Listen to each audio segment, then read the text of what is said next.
여러분, 요즘 채권에 대한 투자 제가 많이 늘어났다고 말씀을 드렸습니다. 게다가 요즘은요, 기관뿐만 아니라 개인들도 채권에 대한 투자를 많이 하고 있습니다. 그만큼 채권 투자를 좀 용이하게 만들어 둔 탓입니다.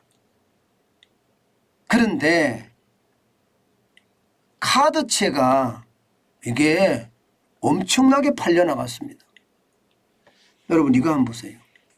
기타 금융채 1년물 순발행액입니다. 4조 9,015억 원입니다. 5조가량 되죠. 5조가량. 일반적으로 말입니다. 여러분 채권이 안전자산이라고 이야기하잖아요. 안전자산이라고 이야기했을 때는 국채를 제일 먼저 삽니다. 국채를. 물론 이자율은 좀 낮죠. 이자율은 좀 낮지만 국채, 국가가 발행한 채권을 일반적으로 많이 사거든요. 그 다음에 사는 게 이게 금융채입니다. 금융채. 금융채라는 게 기타 금융채가 아니고 진짜 금융채예요. 5대 시중은행에서 발행하는 이게 채권 말입니다. 그 채권을 일반적으로 많이 삽니다. 왜냐하면 상대적으로 안전하기 때문에요. 그 다음에 사는 게 뭔가 하면 대기업들 있잖아요. 잘 나가는 대기업들, 우량 대기업들의 회사채입니다. 회사채. 우량 대기업들의 회사채도 안 망할 거니까. 뭐 삼성 같은 데서 채권 발행한다 하면 많은 사람들이 서로 살라고 들겠죠. 안전하니까. 그런데 기타 금융채에 사람들이 몰리는 걸 보면 말입니다. 야, 많은 사람들이 요즘 주식시장이 불안하고 부동산 시장이 불안하니까 도저히 주식시장이나 부동산 시장에는 못 들어가겠다. 그래도 이자 1%라도 많이 주는 채권에 가야 되겠는데 그중에 괜찮은 채권이 뭐냐 해봤더니 이게 카드채가 제일 나은 거예요. 카드채가. 카드채는 대부분 보면 카드를 시중은행에서 운영하는 경우가 많잖아요. 아니면 대기업에서 운영하는 경우가 많고요. 그러니까 상대적으로 안전하다 이렇게 생각을 하는 거죠. 그러면서 카드채에 대한 사람들의 어떤 구매 욕구가 굉장히 커졌다 이렇게 봅니다. 여러분 이거 한번 보세요. 사실 4월 달까지만 하더라도 2조 4,263억 원을 사들였습니다. 5월에도 1조 5,418억 원을 사들였어요. 여신 전문 금융 회산채라는 게 그겁니다. 카드채입니다. 카드채. 이게 6월 달에는 오히려 말입니다. 순발행이 아니라 이게 도저히 안 되겠다. 안 사는 거예요. 상환해 버렸어요. 6월 달에는 2,760억 원을 순상환했고요. 7월에는요. 2,740억 원을 순상환했습니다. 그런데 8월에 들어서는 카드채 발행하니까 너도 나도 카드채, 너도 나도 카드채.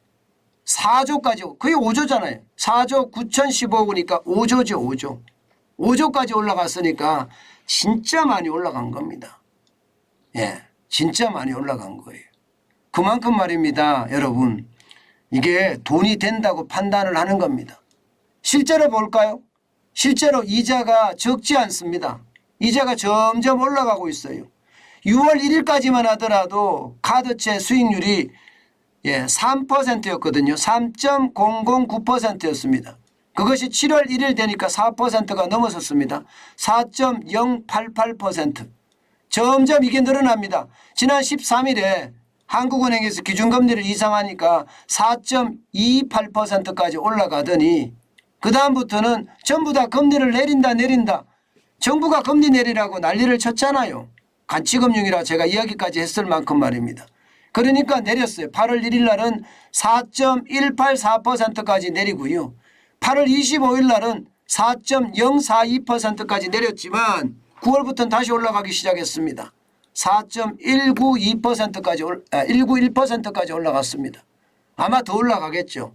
그러니까 채권하지만 채권에도 옥석이 있는 거잖아요. 그죠? 그런데 옥석을 따라서 간다는 이야기가 되는 겁니다. 여러분 요즘 돈 있는 사람들은요 무조건 안전자산 하면서 안전자산으로 많이 몰리고 있습니다. 그렇기 때문에 카드채에 대한 이야기는 여러분 반드시 우리가 봐야 되는 부분 중에 하나고요. 특히 말입니다. 우리 자산을 꼭 지켜야 되잖아요. 그러면 안전자산이 얼마나 중요한지 아마 여러분들도 잘 아실 거예요. 요즘은요 채권도요 월별 이자를 주는 그런 채권까지 있습니다. 삼성증권에서 발행하는 월별 1억을 넣으면 뭐 40만 원 50만 원 주는 그런 채권, 월별로 40만 원 50만 원 주는 채권도 있으니까요. 여러분들 중에는요 안전하게 투자를 해야 되겠다 그런 생각이 좀 있으시다면 결국 말입니다. 결국 채권에 대한 투자도 이게 놓지 않는 것이 저는 좋을 것 같아요. 게다가 이 카드채에 대한 투자는요. 이게 은행들 있잖아요. 5대 시중은행에 다 카드들이 다 있습니다. 5대 시중은행이 있으니까 아니 뭐 은행이 망해야지 저 카드 회사가 망하겠지 이렇게 생각하시는 분들이 많거든요. 그래서 카드채가 이자율도 많고 수익률도 많고 그러니까 카드채로 몰리는 경향이 있다는 것. 이것도 우리가 한 번쯤 알아놓고 투자할 때 참고를 했으면 좋겠습니다. 카드채가 진짜 돈이 된다는 이야기가 틀린 이야기가 아니라는 사실이죠.